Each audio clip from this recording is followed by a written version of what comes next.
président sortant, Faure Gnassingbé, a été reconduit pour un 4e mandat à la tête du Togo. C'est ce qui ressort des résultats officiels provisoires proclamés dans la nuit de dimanche à lundi par la CENI à Lomé.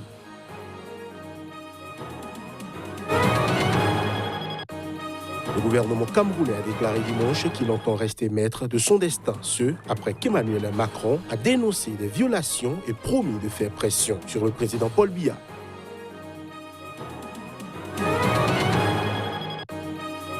Quelques milliers de personnes ont défilé ce dimanche dans les rues de Casablanca, la capitale économique du Maroc. Ils entendaient entre autres dénoncer les inégalités et lancer un appel pour une vraie démocratie.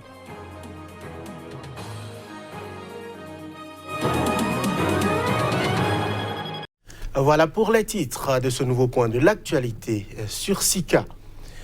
Thomas Thabane, qui recevait ce week-end un traitement médical d'urgence en Afrique du Sud, s'est présenté ce lundi devant un tribunal de Maseru. Le Premier ministre devait se voir inculpé du meurtre le 14 juin 2017 de son épouse de 58 ans, Lipolelo Thabane, avec laquelle il était en instance de divorce. Il est accompagné de son épouse actuelle, Mayesaya Thabane, 42 ans, qu'il avait épousée 2 mois après la mort de sa première femme et qui a déjà été inculpé de complicité dans le cadre du meurtre.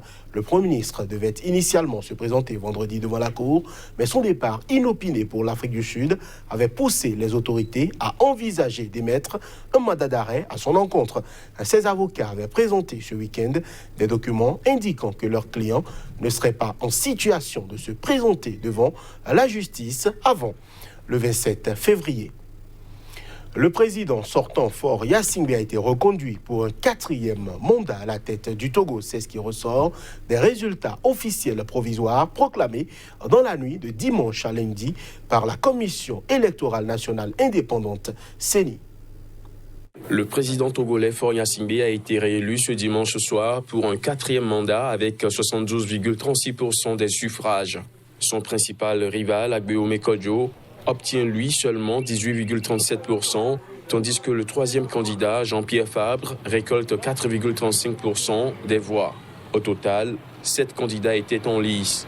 Après l'annonce des résultats, le ministre de la fonction publique, Gilbert Bawara, l'un des premiers soutiens du chef de l'État, a évoqué un score inédit pour le candidat du parti au pouvoir, Union pour la République. Faure Gnassingbé avait été élu avec un peu plus de 58% des voix il y a 5 ans. Le taux de participation est de 76,36%, bien plus élevé que les 60,99% enregistrés en 2015. C'est la première fois que des résultats sont annoncés aussi rapidement au Togo, à peine plus de 24 heures après le vote. Ces résultats seront transmis à la Cour constitutionnelle qui a 6 jours pour statuer et annoncer les résultats définitifs. Mais quelques heures avant l'annonce des résultats officiels, l'opposant Agbeome Kodjo, ancien Premier ministre, s'était quant à lui autoproclamé président démocratiquement élu. Il a d'ailleurs appelé ce lundi le peuple à défendre la vérité des urnes. Il faut dire que le vote s'est déroulé sans violence, mais la société civile dit avoir recensé des bourrages d'urnes et des inversions de résultats. Le gouvernement camerounais a déclaré dimanche qu'il entend rester maître de son destin, ce après qu'Emmanuel Macron a promis de faire pression sur Paul Biya et dénoncer des violations des droits de l'homme intolérables dans ce pays d'Afrique centrale. Le président français a réagi après avoir été interpellé samedi à Paris par un activiste camerounais qui l'exhortait à condamner les violences attribuées à l'armée camerounaise dans l'ouest anglophone du pays. Emmanuel Macron avait répondu à l'activiste déclarant « Je vais appeler la semaine prochaine le président du Cameroun, Paul Biya, et on mettra le maximum de pression pour que la situation cesse. Il y a des violations des droits de l'homme au Cameroun qui sont intolérables. Je fais le maximum. » Le gouvernement camerounais a demandé aux pays amis de ne point accorder de crédit à des activistes dans un communiqué au risque d'être piégés et de faire preuve d'une candeur, voire d'une inimité susceptible de porter préjudice aux bonnes relations avec le Cameroun.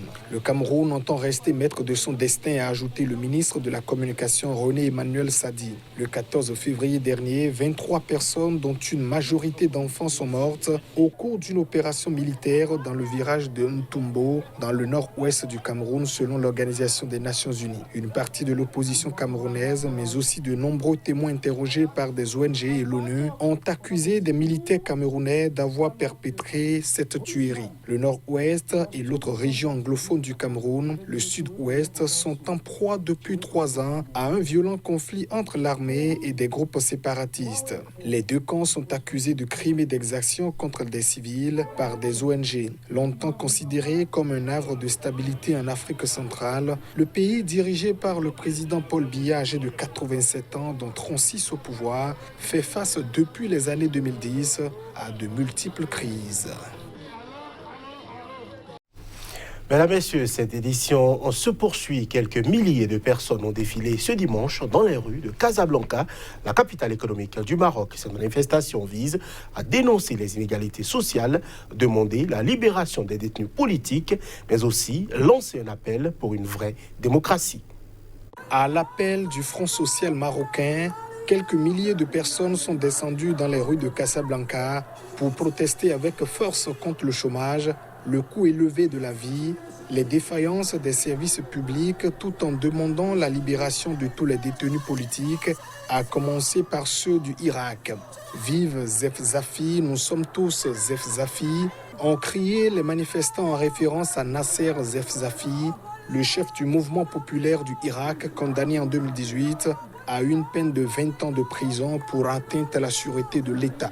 Les manifestants qui brandissaient de grandes banderoles et agitaient des drapeaux rouges se sont ensuite dispersés dans le calme. Première manifestation du Front social marocain pour dire stop aux politiques antisociales et politiques antidémocratiques, pour dire stop à la dégradation des droits de l'homme, pour dire stop aux politiques qui ont bien sûr abouti à la dégradation du pouvoir d'achat de la majorité de la population marocaine.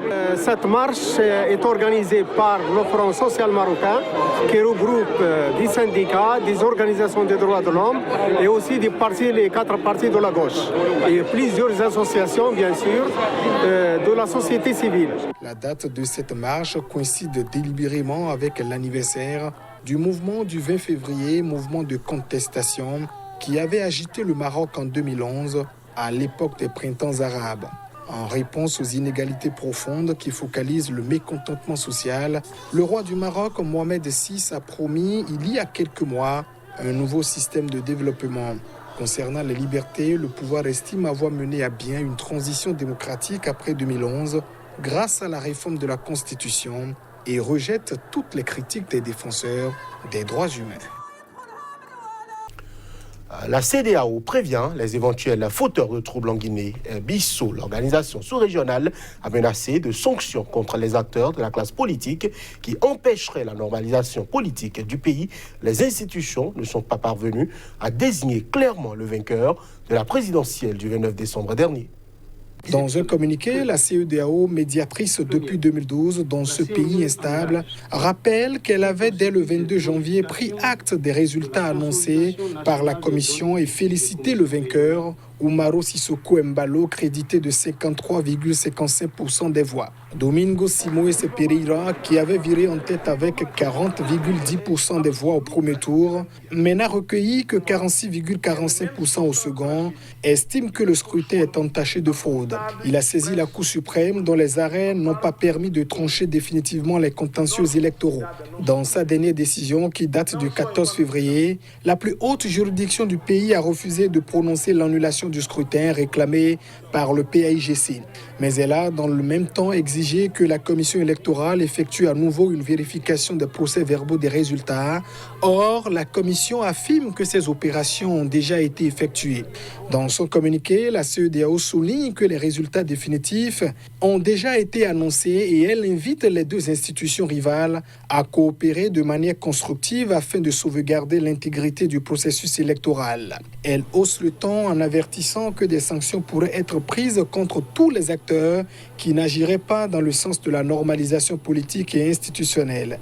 Les deux camps multiplient depuis des jours les invectives, ce qui fait craindre de nouvelles violences dans l'ancienne colonie portugaise. Jusqu'à présent, l'armée n'est pas intervenue dans ce cycle électoral. Le MADEM, le parti d'Oumarou Sissoko Embalo, a réclamé vendredi dernier une réunion d'urgence de l'Assemblée nationale afin que celle-ci puisse organiser la prestation de serment de son chef de file en tant que président. Embalo, un ancien général, a affirmé à plusieurs reprises qu'il deviendrait président de la Guinée le 27 février, quoi qu'il arrive. Le chef des rebelles sud-soudanais, Riek Machar, redevient enfin le premier vice-président de son pays. Le président Salva Kiir lui a fait prêter serment, ainsi qu'à 3 autres députés. Il a ensuite demandé le pardon de Machar et a invité tous les habitants du Sud-Soudan à se pardonner les uns aux autres. Le peuple sud-soudanais et la communauté internationale peuvent se réjouir qu'enfin s'appliquent les recommandations de l'accord de paix conclu en septembre 2018 entre les protagonistes au sommet de l'État. Le dirigeant rebelle Riek Machar est redevenu samedi à Juba premier vice-président. Ce pas relance les espoirs de paix dans ce pays ravagé par la guerre depuis 6 années. Machar a donné l'accolade et serré la main de son rival de toujours, avec qui il va tenter de gouverner pour la 3e fois depuis l'indépendance du Soudan du Sud en 2011. Nous espérons que la formation du gouvernement d'union nationale créera un nouvel élan et un nouvel esprit d'engagement et de coopération dans le processus de mise en œuvre de l'accord afin d'éviter les types de retards rencontrés pendant la période pré-transition. Nous jurons solennellement que nous travaillerons ensemble pour préserver la vie de notre peuple et préserver son unité. Il sera de notre responsabilité de restaurer la vie des gens et de les inciter à croire à nouveau en la République Sud-Soudan. J'ai donné à mon frère, le docteur Riek Machar, le poste de premier vice-président de la République du Sud-Soudan et je lui demande également de me pardonner et j'invite tous les habitants du Sud-Soudan à se pardonner les uns les autres. I'm inviting all the people of South Sudan to forgive one another. Salva Kiir a dissous vendredi son gouvernement en vue de la formation de ce nouvel exécutif dont la composition doit être annoncée très prochainement. 4 autres vice-présidents et d'autres groupes de l'opposition feront partie du gouvernement. Et ce sera tout pour cette édition. Merci de l'avoir suivi.